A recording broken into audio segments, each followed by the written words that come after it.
How will Mitch Marner look outside of Toronto? That is a question by Paul Greiser of Pro Hockey Rumors.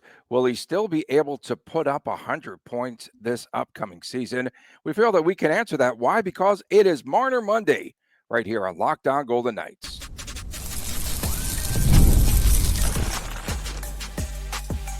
You're Locked On Golden Knights, your daily podcast on the Vegas Golden Knights. Part of the Locked On Podcast Network, your team every day. Hi again, everyone. Happy Marner Monday to all who celebrate. Tony Cardasco, Chris Golick from Las Vegas. Thanks so much for making us your first listen every day. You could find us wherever you get your podcast. Please subscribe to our Locked On Golden Knights YouTube channel. I am a longtime sportscaster, a marketing consultant, and the host of the Believe in Vegas podcast, while Chris is the owner of Silver State Cards and Sports and the collectibles editor for the Hockey News. Coming up today on the show, of course, it is Marner Monday. We'll get to that in a moment. Who will be the next VGK captain after Mark Stone's career is over? And how can VGK improve in the second period? They have really had a hard time this past season of playing a complete 60-minute game, and most of that due to lapses in period number 2. We are brought to you today by Monarch Money. Use that promo code LOCKEDONNHL. You'll receive 50% off of the first year at monarchmoney.com. So, Chris, even more skepticism this past week around Mitch Marner as a Golden Knight. No. And Paul Greiser of Pro Hockey Rumors said recently that Mitch Marner could either be the best thing to happen to Las Vegas, or the Golden Knights could be strapped with a contract that pushes them against the cap and the cap ceiling, and a winger who commands attention in roster construction. Roster construction, that's fun right there. Before we start, it's back to school day. Careful driving around your neighborhoods. Careful driving, First yes. day back to school, and Thanks for drive the a little reminder. slower, be a little safer.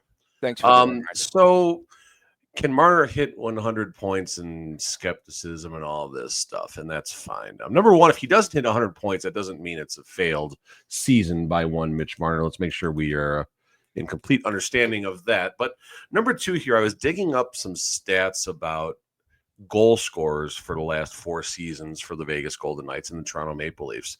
And I just got the top 3 scoring numbers for each of the last seasons.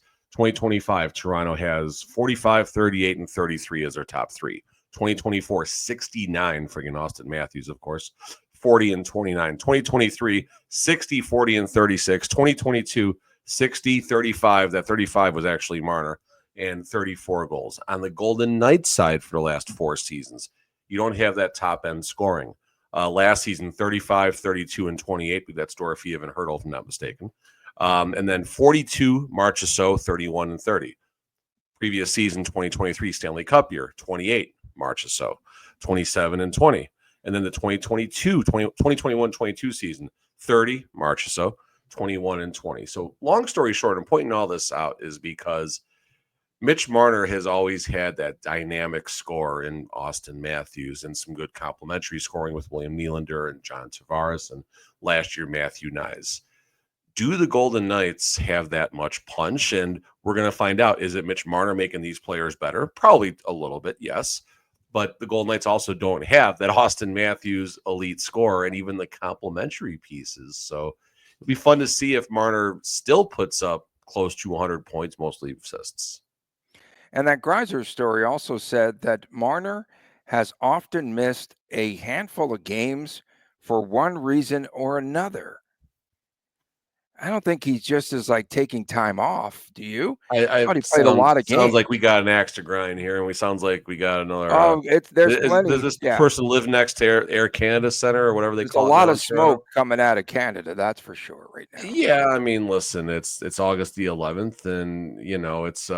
I mean, listen, we're talking day and night about Mitch Marner. People enjoy it. People react to it. It buys us a couple coffees at the end of the month. So I mean, I get both sides of this and everything. But again, Mitch Marner, we've seen his elite passing ability. We've seen his ability to score goals. He is a 35 goal scorer in his career. So he definitely can put the puck in the net. I think it comes down to, can number one, Eichel and Marner coexist on one line? And there's only, I think one of the things Coach Cassidy said, or McCrimmon maybe, there's only one puck on the ice, and those two certainly will command a lot of touches. So having them on the same line, could that be a non-starter, to speak? Keeping them separate. Can Mitch Marner, if he's on the second line, oh my God, Marner on the second line, imagine the tabloids out of Toronto.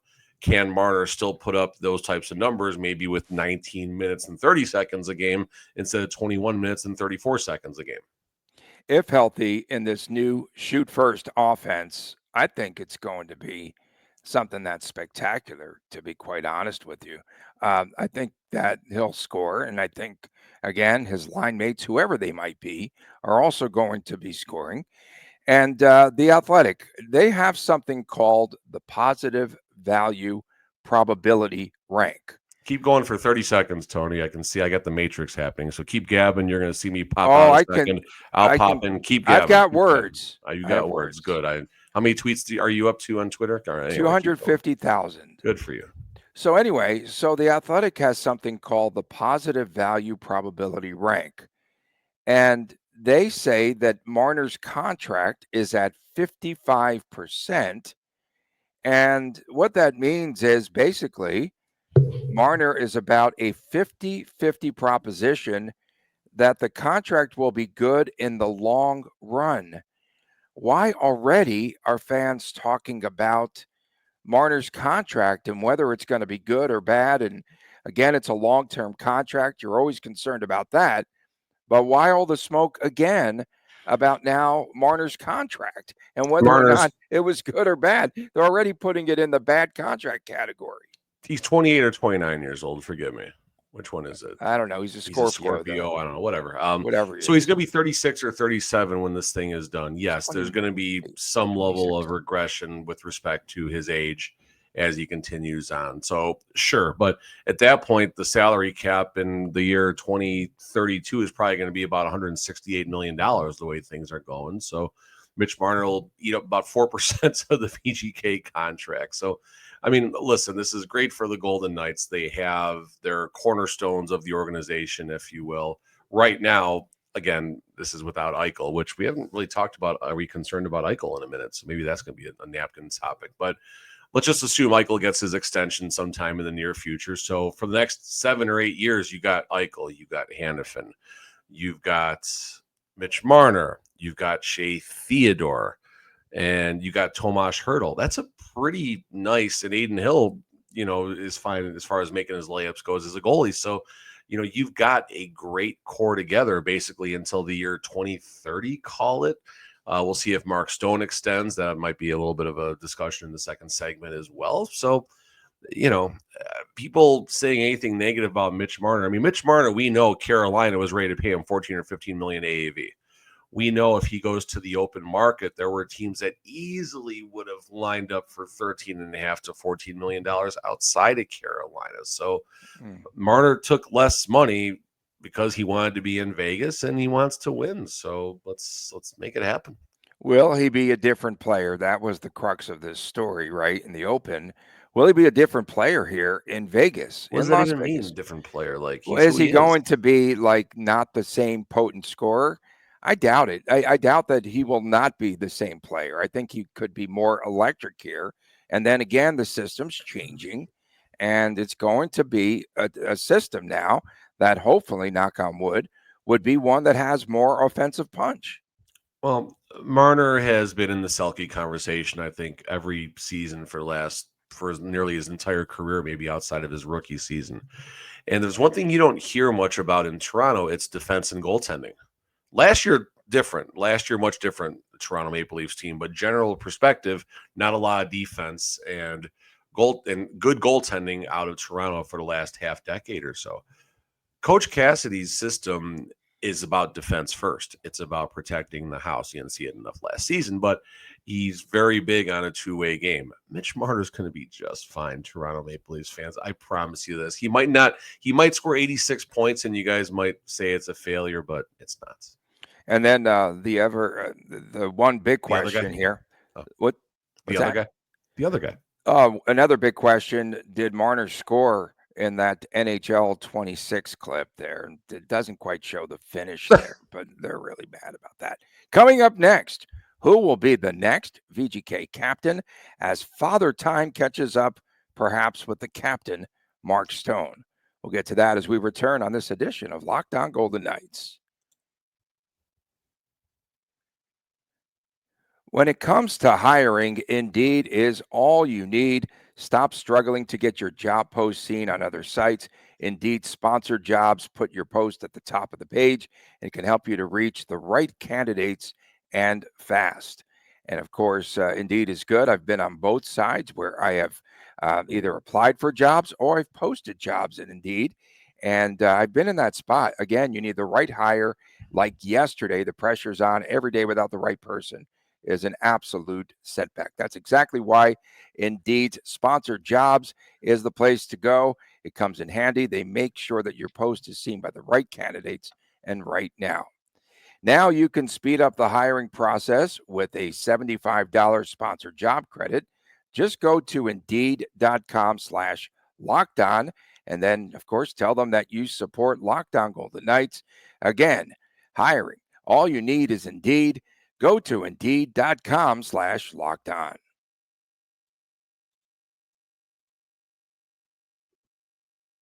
Back on this edition of Locked On Golden Knights, Tony Cardasco and Chris Golick from Las Vegas. We appreciate you making us your first listen every day. Of course, find us wherever you get your podcast. Back to school day here in Vegas. So it was officially last night a school night. You know, we sometimes just throw that term out there, but officially it was. And then the kiddos off to school today. Wow. Be careful out there. Where did the summer go, parents? Where did the summer go? Parents, never mind parents, people. Life. Who was it? The hockey writers who ranked VGK by tiers, right? They had that tier system that we discussed. So I'm going to talk about, okay, Father Time catching up with Mark Stone. Who might be the next VGK captain? It seems like a layup here, folks, but when you really dig in, perhaps not. And perhaps it'll be someone who comes in from the outside that's had a captaincy somewhere else. Like Mark Stone was big time when he arrived here. So the top tier was Jack Eichel, Mitch Marner, and a little bit of a long shot, perhaps for captaincy, and Shea Theodore. Are they the top three players who could become the candidates to replace Mark Stone? The top three, you said Eichel and then Theodore were 2 and 3? Eichel, Marner. Marner, okay. Yeah, I mean, Marner Monday. We have to get more. Yeah, no. I mean, talk about Mitch Marner as a captain. I mean, if Eichel, for some reason, they don't come to terms, then yeah, I mean, Marner probably is in the captain's chair. Terrible pun. Shea Theodore is funny. I was thinking about this last night, just if there was someone maybe a little bit off the radar, and Shea Theodore, I don't know if he has that gear in him necessarily to kind of get up and get the guys going. So not necessarily get the guys going, but what are the expectations to become a captain? What are the accountability? Accountability is number one. Okay. Willing to not necessarily call someone out, but hold players accountable for their actions. Doesn't matter if they're a superstar or if they're Alex Holt or Cole Schwintz. It's equal accountability for all players. And Mark Stone is definitely will not tolerate anything less than full accountability. A name that didn't get mentioned, I'll put Tomas Hertl's name out there. I think Hertl has that gear in him. I know everyone looks at him as the kind of happy-go-lucky, fun must be always type, but Hertl, I'm sure, has something different in the locker room. He's got the pedigree. He's played however many games he's at in playoff games in his experience, and his roots are now embedded here in Vegas. I think people are very comfortable with him being a Vegas Golden Knight, and his thoughts of him as a San Jose Shark, I think, have kind of subsided a little bit. If Riley Smith was about 3 years younger, I would certainly look there. But his name up he's there, 34, Mark Stone's 33, Plus, so I mean they're both on the way out. Plus, we don't even know if Riley Smith is going to get another contract after this one. 100%. And Yeah. going on the defensive side, I mean, Noah Hannafin, I don't know about Hannafin's captain pedigree. He doesn't really come across as that type. Braden No, McNabb, if he was a few years younger, no. if he was younger, he Oh, definitely, McNabb? I think, McNabb, if he was younger. And someone, a weird name I'm going to throw out here that I don't think anyone's going to agree with, You're but going to say Aiden Hill. no, I would never say a goalie. I would actually say Zach Whitecloud, I think, does have the leadership qualities Wow, that's to interesting. be a potential captain, or at least to wear a letter. Now, I'm not saying his skill necessarily gets him there, but there's been a lot of captains throughout the NHL who are those third, line grinder types, lower pairings on the defense and everything. But they got that locker room mentality. And when you listen to Zach Whitecloud talk, when you interact with him, extremely intelligent, very humble. And he is someone, I think, depending on what path his career takes as he's 28 years old, I think he could wear a letter at some point throughout his career. Yeah, and then, Marner was actually an alternate captain in Toronto. Auston Matthews succeeded John Tavares there. Jack Eichel was stripped of his captaincy in Buffalo. Of course, he was named captain back in 2018. And then, of course, they got into it, him and management, about his surgery, and they stripped him of captaincy, which is a pretty interesting story when you look at that. Thank you. He's had quite a journey when you think of it with Jack Eichel so far, and it's not even over. Let's see if he gets this contract. So Mark Stone was named the first captain of VGK. January the 31st of 2021. What took the Golden Knights so long to name a captain? I think this was something to do with Gerard Gallant. I don't know. I don't know why Gallant didn't, but I could be off on this, but I'm pretty sure Gallant was the one who was behind no captain, kind of rotate the letters a little bit and see what comes. And unfortunately, the the overhit on lack of captaincy versus Gerard Gallant's career in Las Vegas. So I think that's part of it. And then you had an in-season change, just kind of an odd time to press the reset button. And then all of a sudden the PR team was like, oh, look, this will get some clicks. We need a captain. No, I don't know why they waited until 2021. I don't know how many teams go without a captain for extended periods of time like that. I think the Golden Knights, I could be wrong, I don't think they had a captain, or maybe they gave Bedard the A, and I don't know what happened in Chicago. Before the arrival of Mark Stone in Vegas, who might have been the captain? That could have been a good time for Riley Smith. It's a good conversation here. We only got 2 minutes left. Who would have been the VGK captain before Pietrangelo? He didn't arrive before Stone? I believe he did. Are you sure? Okay, look that up, bro. Yeah, I don't know.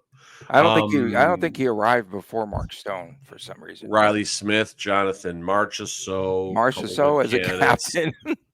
Oh, Marchessault's captain would be great. He'd be great. Fleury? He'd piss a lot of people off, but he'd be great out there. James Neal, but he was only really decent for like a season and then shipped out of town. Yeah, a little bit of a nasty side to him, right? Yeah, you saw that in the softball game. He had a little bit of a no. He had an edge. You know what?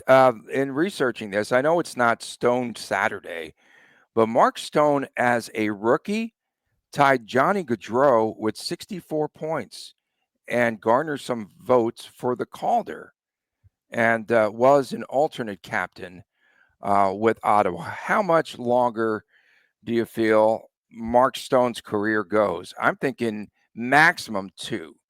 I mean, he had the spleen transplant and all that. It wasn't a transplant, whatever. The back issues, what have you. And we saw the way the wear and tear took its toll on Alex Pietrangelo. So the very same thing could happen within the next couple of years or even this season to Mark Stone, I believe.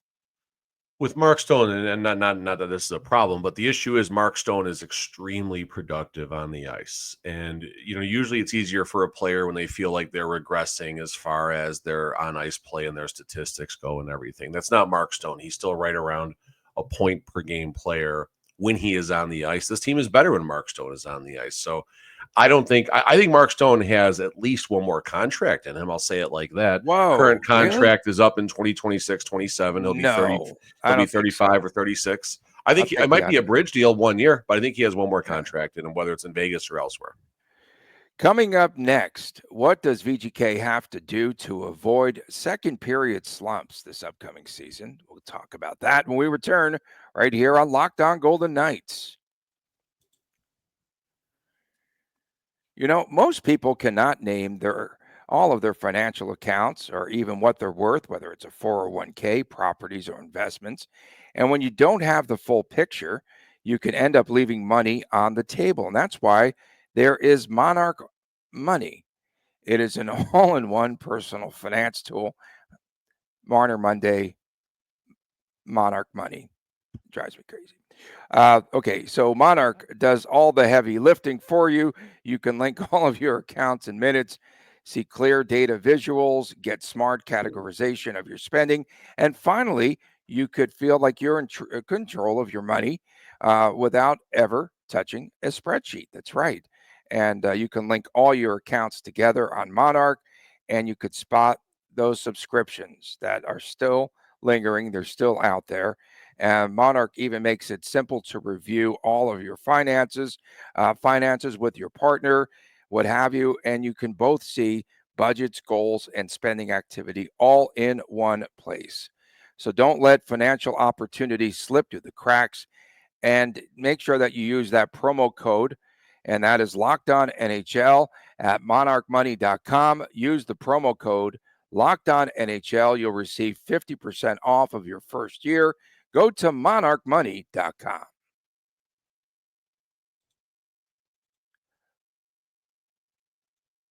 Welcome back on this edition of Locked On Golden Knights. I messed that up, man, on Mondays. We appreciate you making us your first listen every day. Find us wherever you get your podcast, of course. Fridays, WTF Day, and Saturdays, sometimes the Chris times Chris Jr. show. That kid has sprung up, man. You had a photo that you posted of him at the soccer game. You went to the Lights game. Did they win? I saw him waving a flag. It was a fun game, Where did you actually. get the Lights flag? But it was. Where did you get the Lights flag from? So, God, I forgot the group's name. I think they call it the Electric Company. So they're supporters that have been with the Golden Knights with the Las Vegas Lights for a very long time. The Golden Lights. The Golden Lights there. Thank God they didn't do that. No, they're supporters that have been there for a long time, and they're leading chants, and they bring drums and stuff and everything, and they bring the flags, and it's a lot of fun. That's certainly it was the most entertaining side of the game. Outside of the game was the people who are not paid by the team. Another story for another podcast. But a lot of fun, very welcoming, and was a 1-1 game. Gave up an early weak goal, and then they got a penalty kick and converted, and a couple late chances. And the game was very exciting, actually, for a Lights team that's been struggling all season. It was fun. Did we ever say who the next VGK captain will be? Of course, it's Jack Eichel, right? Odds on? It's Jack Eichel's got to be the odds on, absolutely. And then you put probably Marner shots at Mitch Marner and Shea Theodore. And Theodore, right? Theodore's name. And then the field. Then you put the field out there, too. That's 50-1. The field is probably better odds than Mitch Marner.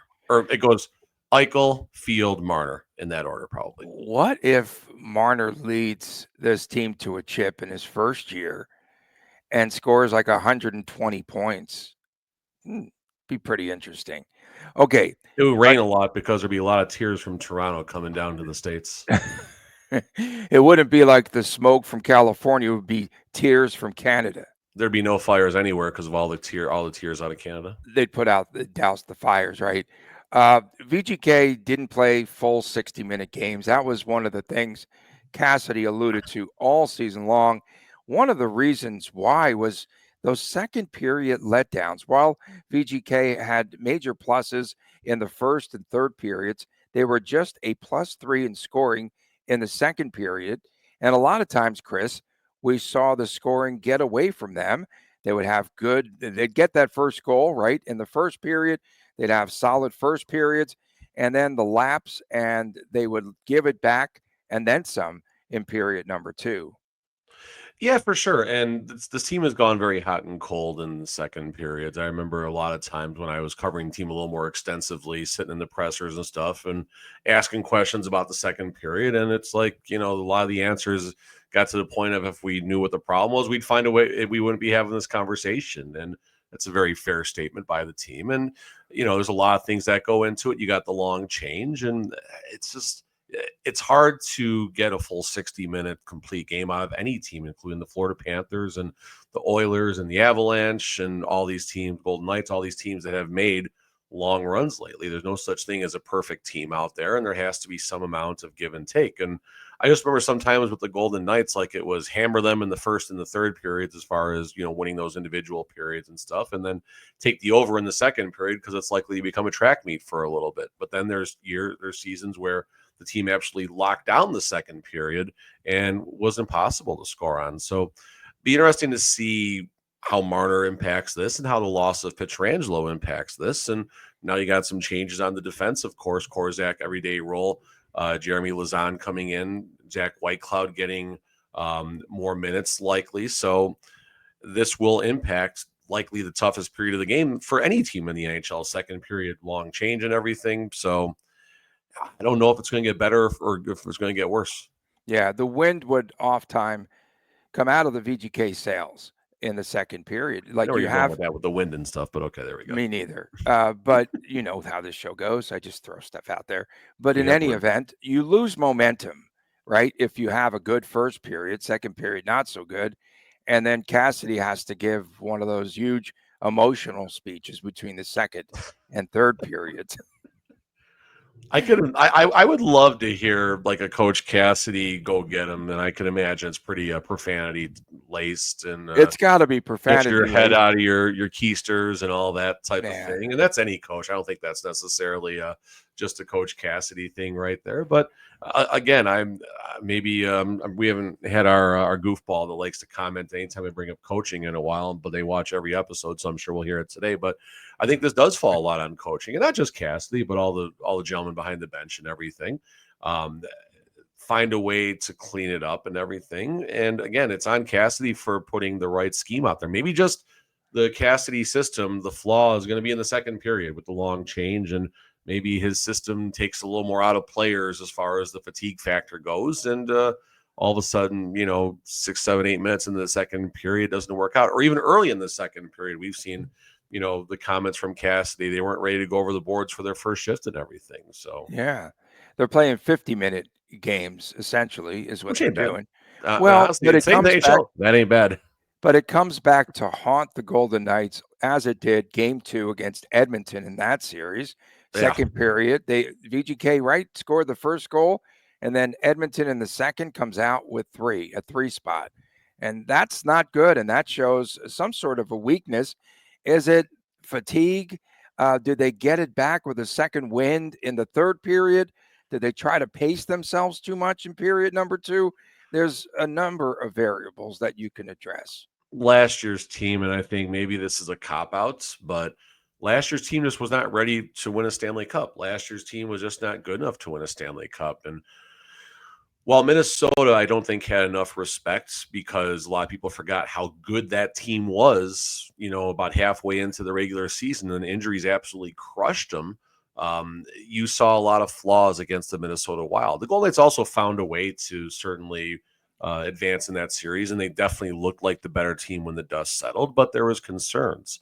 And that Edmonton series, yes, 2 of the games went to overtime, and you had some of the games that were a little bit closer, but no, that series was not that close at all. There was a big gap as far as skill level from the Edmonton Oilers and the Vegas Golden Knights. So when it comes down to the period breakdown and everything, maybe it's a cop-out, but the Golden Knights just were not a good playoff team last year. Let's just be honest with ourselves for a second, and hopefully Mitch Marner will make this a very good playoff team coming up in the 2025-26 season. We always point to that Tampa game too, where VGK goes up 2-0 in the first period. They give up a 4 spot. They give up 4 goals in the second period. So you're leading by 2, and after 2, you're trailing by 2. But that was, again, the MO of this team this past season. And you see so much momentum, and then you have to try to come back. And I think a lot of it has to do You can't with chase the game these days. You can't chase the game. right. But again, mental lapses, what have you, not being so hard on the puck. Again, of course, losing in the forechecking game and all of that, they were major factors. And now we have a team that's going to have a shoot first, higher scoring perspective. Does it get worse? We appreciate everyone tuning in, especially our everydayers. I'm off to UNLV Rebel football practice at Raiders HQ. So I'm going to play hockey this morning. I like my morning better. For my man, Chris Golick, I'm Tony Cardasco from Las Vegas. We'll see you again tomorrow right here on Locked On Golden Knights, and please take care.